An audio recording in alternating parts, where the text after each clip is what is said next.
Hello, hi everyone. Welcome back to our YouTube channel Porahali. Myself Devojit and today we will continue the MCQ revision series part 9. ठीक है, इससे पहले already 8 series upload हो चुके हैं YouTube पे, तो पहले आप वो पार्ट कंटिन्यू करना, उसके बाद ही पार्ट 9 पे आना. ठीक है, तो इस पर्टिकुलर सीरीज पे हम डिस्कस करने वाले हैं हिस्ट्री के एक चैप्टर जिसका नाम है पार्टीशन ऑफ बंगाल. ठीक है, तो इसका एक पार्ट ऑलरेडी आ चुका है और दूसरा पार्ट अभी खत्म करने वाले हैं अब. ठीक है, चलो स्टार्ट करते हैं. सबसे पहले क्वेश्चन क्या है, देखो. The British government created the state of Assam on, option क्या दिया हुआ है, 7 फरवरी 1874, 7 मार्च 1874, 7 फरवरी 1876 एंड 7 मार्च 1876. ठीक है, मतलब ब्रिटिश गवर्नमेंट ने स्टेट ऑफ असम को कब क्रिएट किया था. ठीक है, तो थोड़ा बैकग्राउंड समझते हैं, उसके बाद ये एमसीक्यू अटेम्प्ट करेंगे. देखो, आपको तो पता है जो असम था वो पार्ट ऑफ बंगाल प्रोविंस था. ठीक है, बंगाल के ही एक पार्ट था असम. ठीक है, लेकिन उसके बाद ब्रिटिश ने क्या किया, ब्रिटिश ने जो इंडिया के जो एडमिनिस्ट्रेटिव सिस्टम है और पार्टिकुलरली इस रीजन के, उसको चेंज करने के लिए कुछ रिफॉर्म्स लाया. ठीक है, तब ब्रिटिश ने डिसाइड किया कि जो ईस्ट इंडिया वाला पार्ट है, दैट मीन्स असम एंड उससे आगे जितने भी पार्ट है, ठीक है, उसको हम बंगाल से सेपरेट करेंगे. ठीक है, डिसजॉइन करेंगे. तो इसकी वजह से 7 फरवरी 1874 को ब्रिटिश ने डिसाइड किया कि हम एक अलग प्रोविंस क्रिएट करेंगे जिसका नाम होगा असम. ठीक है, और असम में कौन कौन सा एरिया मर्ज होगा, पहले तो ब्रह्मपुत्र वैली से 6 डिस्ट्रिक्ट लिया, ब्रह्मपुत्र वैली से. ठीक है, जिसका नाम था नौगांव, दरंग, लखीमपुर, शिवसागर, कामरूप एंड ग्वालपारा. ठीक है, और इसको मर्ज किया खासी, जयंतिया हिल, नागा पहाड़, गारो पहाड़, कासार और श्रीहट्टा. तो ये जितने भी ये रीजन वाला पार्ट था, जितने भी ये 6 डिस्ट्रिक्ट था और ये जो वाला हिल एरिया था, दोनों को मिला के असम का फॉर्मेशन हुआ था. ठीक है, और इस टोटल रीजन को, जितना भी टोटल रीजन बना, इसको गवर्न करने के लिए एक एक कमिश्नर का पोस्ट बनाया गया. लेफ्टिनेंट नहीं, कमिश्नर का. ठीक है, और कमिश्नर कौन था, कॉलोनल R.H. केटिंग्स, जिसको ये पूरा स्टेट का चार्ज दिया गया था फ्रॉम 1874 टू 1878. ठीक है, और एक बात बताओ, ये जो नया प्रोविंस क्रिएट हुआ असम एंड जो खासी, जयंतिया हिल, नागा पहाड़, गारो पहाड़, कासार, श्रीहट्टो को मिला के, ये टोटल एरिया का कैपिटल कहाँ पे था, ये आप कमेंट सेक्शन में बताना. ठीक है, इसका कैपिटल कहाँ पे था. ठीक है, तो अब क्वेश्चन देखो क्या बोला कि the British government created the state of Assam, तो कब होगा, 7 फरवरी 1874. इस डेट को ब्रिटिश ने असम प्रोविंस को एक अलग से क्रिएट किया था बंगाल प्रेसिडेंसी से डिसजॉइन करके. ठीक है, उसके बाद देखो, the post of chief commissioner for the state of Assam was created. मैंने आपको बोला 1874 में जब असम को बंगाल से डिसजॉइन करके सेपरेट एक पॉलिटिकल आइडेंटिटी दिया गया था, तो उसी टाइम वो जो एरिया था 6 district from Brahmaputra valley plus खासी, जयंतिया हिल, नागा पहाड़, गारो पहाड़, कासार एंड श्रीहट्टा, ये टोटल जो एरिया थे, इसको एक चीफ कमिश्नर के अंडर पे लाया गया था. ठीक है, और जिसका नाम था कॉलोनल R.H. केटिंग्स. ठीक है, तो इसका आंसर कौन सा होगा, 1874 होगा, क्योंकि इसी टाइम से असम को एक सेपरेट पॉलिटिकल आइडेंटिटी दिया गया और असम के लिए एक चीफ कमिश्नर को असाइन किया गया. ठीक है, तो इसका करेक्ट आंसर होगा 1874. उसके बाद देखो, the first chief commissioner of Assam was, तो इसी टाइम 1874 में जब असम सेपरेटली क्रिएट हुआ था, तो उसी टाइम जो चीफ कमिश्नर थे, जो पहला चीफ कमिश्नर थे उस रीजन का, उसका नाम था R.H. केटिंग्स. ठीक है, R.H. केटिंग्स, उनका चार्ज था फ्रॉम 1874 टू 1878. ठीक है, पूरा जो स्टेट था, पूरा जो एरिया था, उसका चार्ज इसको दिया गया था, R.H. केटिंग को दिया गया था. ठीक है, उसके बाद देखो, वाइसरॉय का नाम पूछा है, by showing his administrative calibre put the proposal of partition of Bengal before the government of England. देखो, एक्चुअली जो पार्टीशन ऑफ बंगाल हुआ था वो 1905 में हुआ था, उसको इम्प्लीमेंट किया गया था, लेकिन उसका जो प्लानिंग था वो पहले से ही चल रहा था. ठीक है, पहले क्या हुआ था, सिपाही म्यूटिनी हुआ था। उसके बाद ब्रिटिश ने जब देखा कि किसी भी अगर एक सिपाही म्यूटिनी की तरह दूसरा कोई ऐसा बड़ा इवेंट हो गया इंडिया में, तो जो लोगों को कंट्रोल करना वो थोड़ा मुश्किल हो जाएगा, specially the people of Bengal, क्योंकि बंगाल के पीपल के बीच में जो नेशनलिज्म सेंटिमेंट था वो पीक पे था। ठीक है, इसकी वजह से ब्रिटिश ने सोचा कि ये जो लार्ज पार्ट है बंगाल का, इसको हम सेपरेट कर देंगे। तो इसका प्लानिंग कहीं ना कहीं पहले से ही चल रहा था। तो इसका जो करेक्ट आंसर होगा वो होगा लॉर्ड नॉर्थब्रुक। ठीक है, ये वाइसरॉय थे फ्रॉम 1872 टू 1876।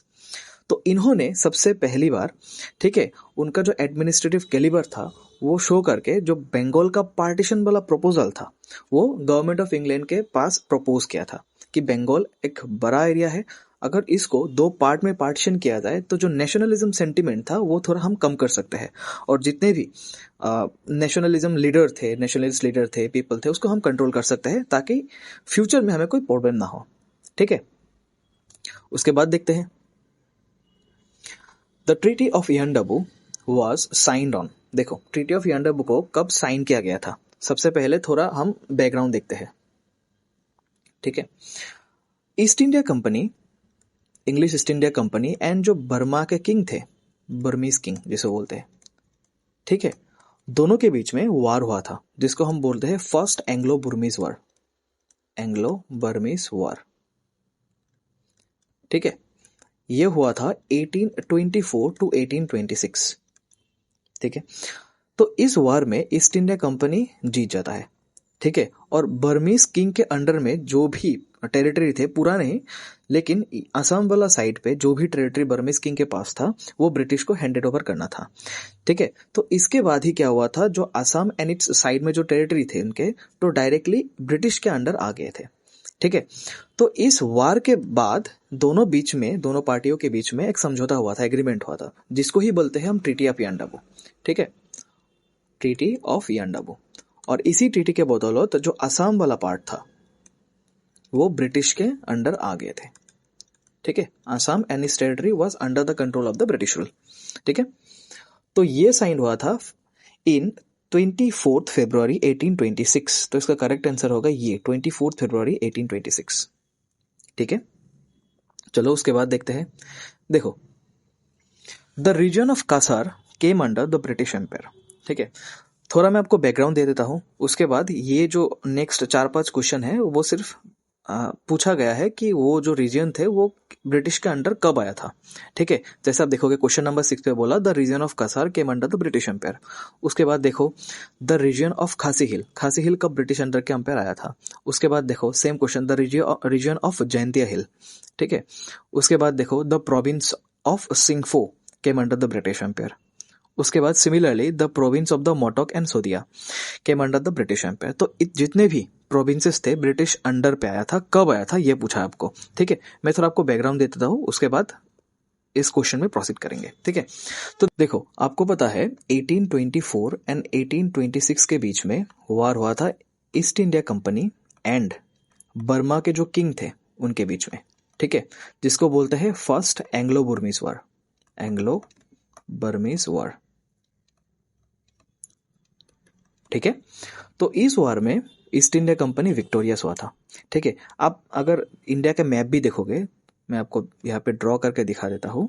ठीक है, यहाँ पे नॉर्थ ईस्टर्न इंडिया है। ठीक है, उसके साइड में जो बॉर्डर है वहां से स्टार्ट होता है म्यांमार, दैट मीन्स बर्मा। ठीक है, पहले नॉर्थ ईस्ट के कुछ जगह पे बर्मा का किंग था, उसका कब्जा हुआ करते थे, लेकिन ब्रिटिश ने क्या किया, finally by the treaty of Yandabo ये जो पार्ट थे बर्मा के पास थे वो ब्रिटिश के पास चला गया था। ठीक है, और ये जो पूरा एरिया था वो ब्रिटिश के अंडर पे आ गया था। ठीक है, तो ब्रिटिश ने बाय द ट्रीटी ऑफ यंडबू इस पूरे एरिया का कंट्रोल अपने पास लिया था। लेकिन ब्रिटिश को भी फ्यूचर का पता था, कि उसको पता चल चुका था कि बाद में फ्यूचर में ऐसा भी हो सकता है कि म्यांमार का जो किंग है, बर्मीज किंग है, वो फ्यूचर में और भी अटैक कर दे। तो इसके वजह से ये जो वाला जो बाउंड्री था, ये बाउंड्री ब्रिटिश को फिक्स करना था। ठीक है, और पूरे नॉर्थ ईस्ट को एज ए बफर जोन वो क्रिएट करना चाहते थे। ठीक है, तो इसकी वजह से ये जो नॉर्थ ईस्ट के आसपास जितने भी इलाके थे, ठीक है, जैसे जैसे आपको क्वेश्चन में दिया गया था, जैसे कासार, खासी हिल, जयंतिया हिल, अंगामीनागा हिल, सिंगफो, मोटोक्सोदिया, ठीक है। तो इनको भी ब्रिटिश कैप्चर करके इस नॉर्थ ईस्ट वाला एरिया में ज्वाइन करना चाहता था, ठीक है। तो इसकी वजह से ब्रिटिश एम्पायर ने ग्रेजुअली ये जितने भी पार्ट है, ये जितने भी पार्ट क्वेश्चन में दिखा गया आपको, ये पूरा पार्ट अपने अंडर लाया था ताकि एक बफर जोन बना सके और फ्यूचर में कोई भी अटैक हो म्यांमार से या फिर बर्मीज किंग से तो उसको प्रिवेंट कर सके, ठीक है। तो सबसे पहले था रीजन ऑफ कासार, कब आया था ब्रिटिश के अंडर, ये आया था 1832 को, ठीक है। उसके बाद देखो द रीजन ऑफ खासी हिल कब आया था, 1833 को आया था, ठीक है। उसके बाद द रीजन ऑफ जयंतिया हिल, ये कब आया था, 1835 को आया था, ठीक है। उसके बाद द प्रोविंस ऑफ सिंगफो, ये कब आया था, 1843 को आया था ब्रिटिश के अंडर, ठीक है। द प्रोविंस ऑफ मोटोक एंड सदिया कब आया था ब्रिटिश के अंडर, यह आया था 1839 को, ठीक है। उसके बाद देखो द प्रोविंस ऑफ खमती, ये कब आया था, 1843 को, ठीक है। तो ब्रिटिश ने इसको जितने भी एरिया थे असम के आसपास में, जितने भी टेरिटोरियल एरिया थे, सबको ब्रिटिश अपने अंडर ले लिया था, ठीक है, ताकि जो फ्यूचर में अगर पॉसिबल अटैक भी हुआ तो उसको बफर जोन हिसाब से लेके इंडिया को सेव कर सकते हैं, ठीक है। और ब्रिटिश ने इसे कैसे कब्जा किया, देखो इस ये जो छोटे छोटे एरियाज थे उसमें कुछ ट्राइबल चीफ थे, कुछ विलेजर्स जो रूल कर रहे थे उस टाइम पे, तो उनके बीच में इंटरनल बहुत झगड़ा होता था, तो ब्रिटिश उसके बीच में इंटरफेयर करता था, इंटरफेयर करके वो पूरे एरिया को अपने अंडर लेता था। और ऐसे भी होता था कभी कभी जब ब्रिटिश उन जगह पे जो किंग था उसका, उनको बोलते थे कि हम आपको प्रोटेक्ट करेंगे फ्रॉम द बार्मिस, और प्रोटेक्ट करते करते वो जितना भी एरिया था वो अपने अंडर ले लेता था, ठीक है। तो there are possible of reasons, many reasons, जिसकी वजह से ये जो एरियाज थे ब्रिटिश अंडर के अंडर आ गए थे, ठीक है। और किसी किसी एरिया पे ब्रिटिश ने डायरेक्ट अटैक भी किया था, जैसे एंग्लो खासी के बीच में वार भी हुआ था, ठीक है। तो चलो नेक्स्ट पे देखते हैं क्या बोले। And the area of the Angami Naga, Angami Naga कब आया था, 1854 पे आया था ब्रिटिश के अंडर, ठीक है। तो ये जितने भी एरियाज थे उसके जब ब्रिटिश के अंडर आया था वो ईयर आपको याद रखना है, ठीक है। उसके बाद देखो द एरिया ऑफ बंगाल इन 1874 वास, क्वेश्चन में बोला कि 1874 में जो बंगाल था वो एक्चुअली वास्ट एरिया था, क्योंकि असम भी इंक्लूड थे उसमें, उसमें और भी एरिया इंक्लूड थे, ठीक है।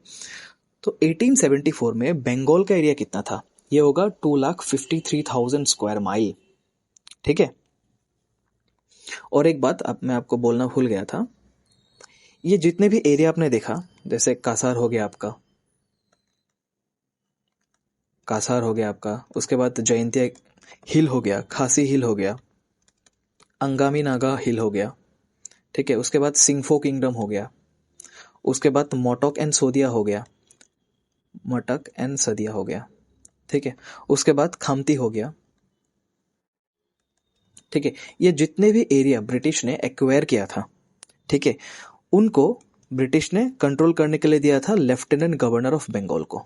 जो बंगाल के लेफ्टिनेंट गवर्नर थे वो ही इन सब एरिया को कंट्रोल करते थे टिल 1874, ठीक है। उसके बाद देखो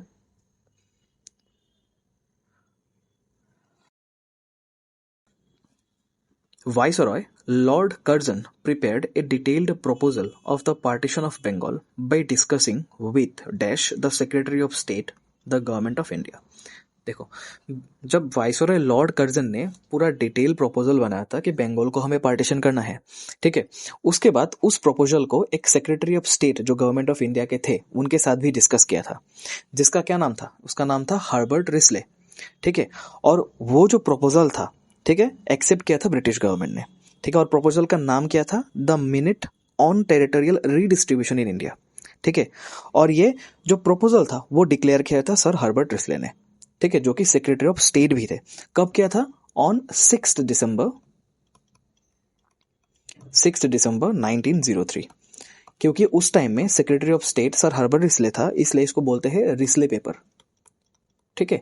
इसमें बंगाल को पार्टीशन को लेके जितना भी डिटेल्स था, ठीक है, ब्रिटिश का जो डिवाइड एंड रूल पॉलिसी भी था वो भी इस पेपर में मेंशन किया हुआ था, ठीक है। तो इसको इसलिए इसको बोलते हैं रिस्ले पेपर।